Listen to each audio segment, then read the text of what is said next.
Good morning and welcome to Opening Doors. I'm your host, Warren Wortham, and we have a great show lined up for you this morning. First of all, before we get into our show, I do want to mention some of the new programming that has taken place at the Martin Luther King Jr. Center of Hawkeye Community College. First of all, we're now a compass testing site. So for those of you who are looking at taking the compass test, you can give us a call at 319-296-4440 and hit extension 2 for Tanya Graves, and she can give you information as well as testing dates for the compass test. And we also offer the CNA classes now at the Martin Luther King Center, and those tend to fill up fast. So if you're interested in getting your first taste in the area of health sciences, you might want to give us a call at 319-296-4440 for more information. We also now offer concurrent enrollment opportunities for high school students. So if you're a high school student or a parent of a high school student and you want to get information on obtaining college credit while attending high school, give us a call at 319-296-4440 or talk to your high school counselor. And then we also have the Hawkeye Community College Campus Preparatory Academic Lab. And what that is a program in which we have live tutors on site to help those of you preparing for the compass test to brush up in areas that you feel you need brush up on. Those areas can include math, reading, and writing, as well as English as a second language. So if you've taken a compass test and you want to improve your scores, or you're looking at taking a compass test and you want to brush up in some of those areas you may feel that you're lacking in, you can give us a call at 319-296-4440.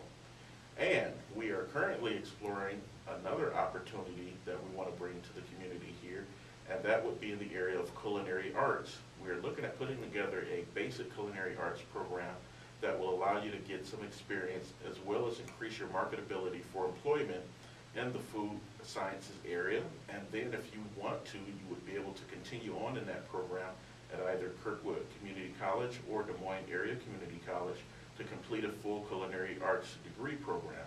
So if that is something that interests you, give us a call and let us know that you're interested in that program. Again, our number is 319-296-4440. In the studio with me this morning, I have the Nurse Aid Coordinator for Applied Sciences and Technology and the Interim Coordinator for Continuing Ed Health Sciences, Elizabeth Cummings. Good morning, Elizabeth. Good morning. Elizabeth has been fantastic with continuing the nurse aid programming and all the other health sciences programming at the Martin Luther King Jr. Center that so many people have had an opportunity to take advantage of and be very successful with. So with that being said, can you tell us a little bit about the areas that you cover for the college? Sure. Well, I'm the coordinator of the nurse aid program. That is a course, it's an 80-hour class. There's no prerequisites to it.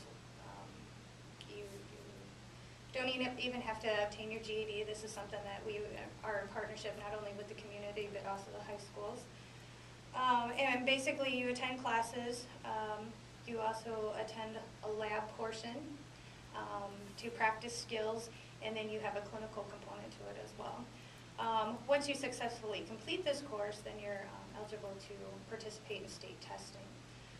Once you successfully complete state testing, then you become a certified nursing assistant, which makes you employable in all the local nursing homes as well as hospital settings, home health settings, and such.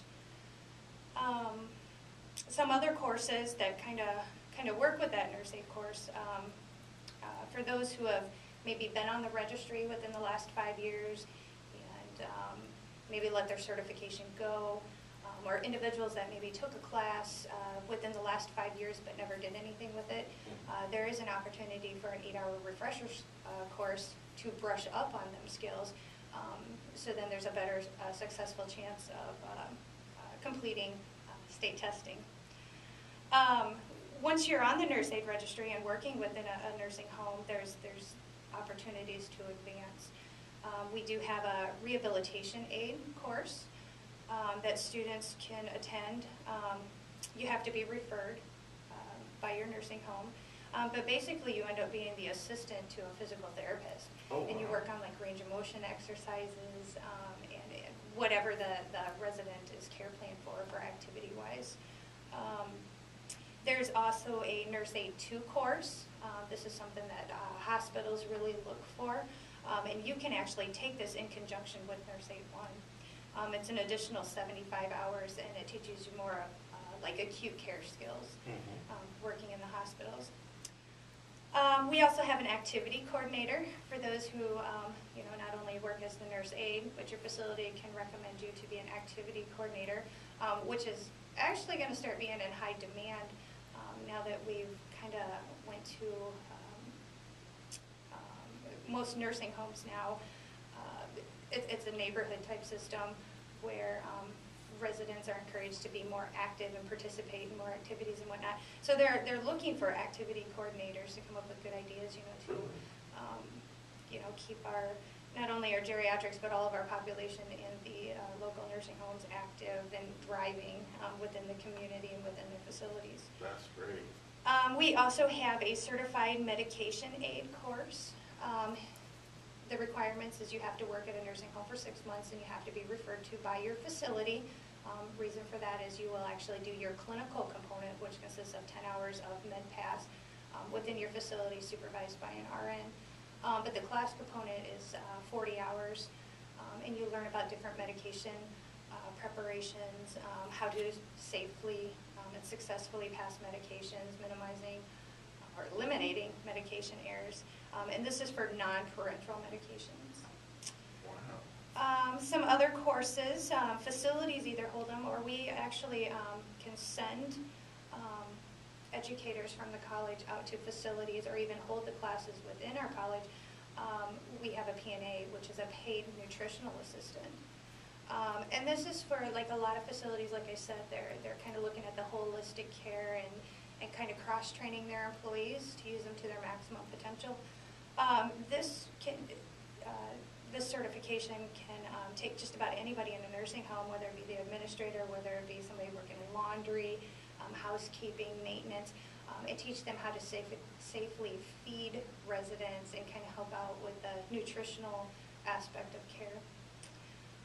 That's something I never thought about, but yeah, that would be an important aspect to definitely, be trained on. Right. So then the facilities, we have a lot of facilities within the community, and, utilizing your employees to their maximum potential is always a positive thing. Yes. So there's many opportunities for individuals, no matter, where you're working at within your facility, whether, like I said, maintenance, administration, housekeeping, there's always, many opportunities or certifications with continuing ed. We also hold CPR. We have renewals, and we also have like the new classes. That's through basic life saving. And we hold them a few times a month.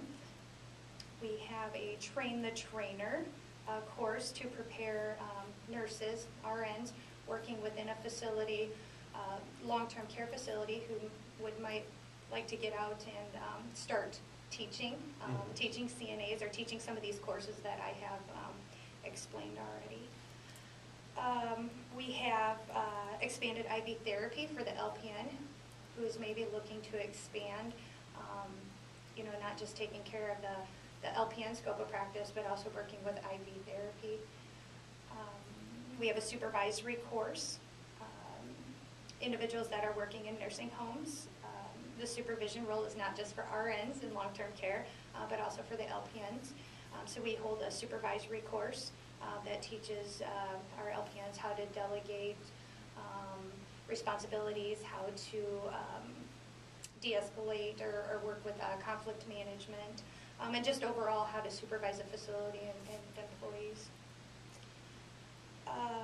We also hold our nurse aid testing. We hold that. It's usually the third Wednesday and Thursday of every month, unless we have holidays going on, like around Christmas and Thanksgiving, then it's always the second week.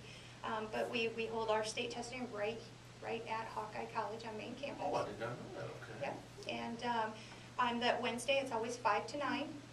On that Thursday, it's 8 to noon or 1 to 5. And we can accept 24 students on the Wednesday, 16 on Thursday morning, and 16 Thursday afternoon. So And we have our classes out there where students can just call Hawkeye main campus, 319-296-2320, and it's extension 2460 for registration. That is fantastic.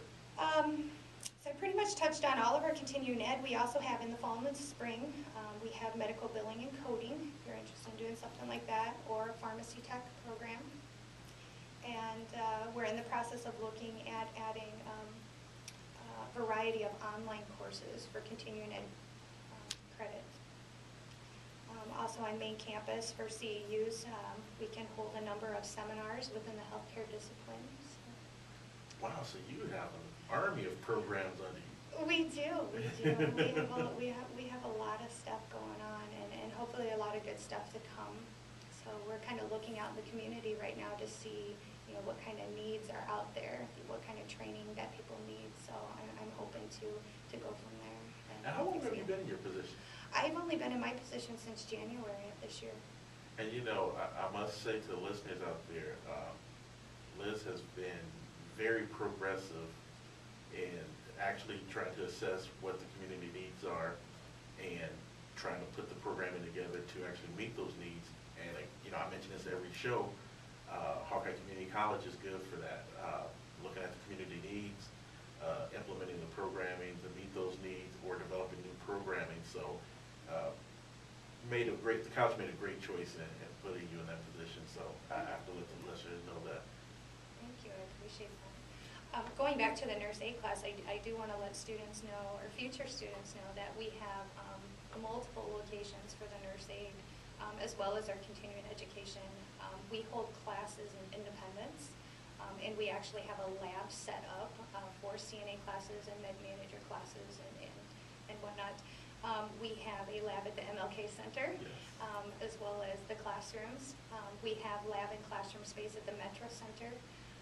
We also have our main campus, and we're working on the Western Outreach. We hold actual lecture classes at the Western Outreach Center by Grundy, and hopefully in the future we'll see a lab there as well. So, and then we have multiple partnerships within the community with nursing homes and hospitals and organizations. So. That is fantastic. And you know, I came up with some questions while you were telling us about some of the programming. First of all, the main question, I get this one a lot, and I actually don't know the answer to this. LPN and RN, what's the difference? An LPN is a diploma degree. You have 1 year of college. You do have a few general studies, and there are some things that need to be taken care of prior to admission to the program, like our TEAS test, and then like your comprehensive, your math classes. There are some prerequisites, but it's 1 year of schooling. Your RN is 2 years. It's an associate's degree. Again, you have some prerequisites with that as well. I think they might be incorporated within the program. I'm not quite sure on that, but it's a difference between if you want 1 year of school or 2 years of school. And I always tell everybody to go on, get that associate's degree. Yes. It's going to help you in the long run. Because it's going to also probably give you an increase in pay over that. Yep, it does give you an increase of pay, and then it just opens many doors. You know, if you want to, work as an RN, most hospitals are looking for RNs. Most nursing homes, depending if where you want to work, are looking for the LPNs. But I always tell students, go on, reach your maximum potential, because I wanted to get my LPN, and that's it. And I decided for some reason to keep going, and I just graduated with a master's degree. So. All right, congratulations. Thank you. And then another item that's often asked about is students that are going into the CNA program. A lot of times I get calls for funding referrals. Mm-hmm. And I know there's some agencies that I used to be able to refer to, such as Workforce Investment Act, also known as WIA. At one point, ISED Ventures used to fund the program, the tuition costs and everything for students. Students that are receiving FIP and working with the Promise Jobs program, a lot of times if they have CNA written into their family investment agreement, which is basically their step-by-step plan, I know Promise Jobs used to pay for tuition, uniform, and all of that good stuff. And then someone told me AARP for students that were 40 and over. Are there any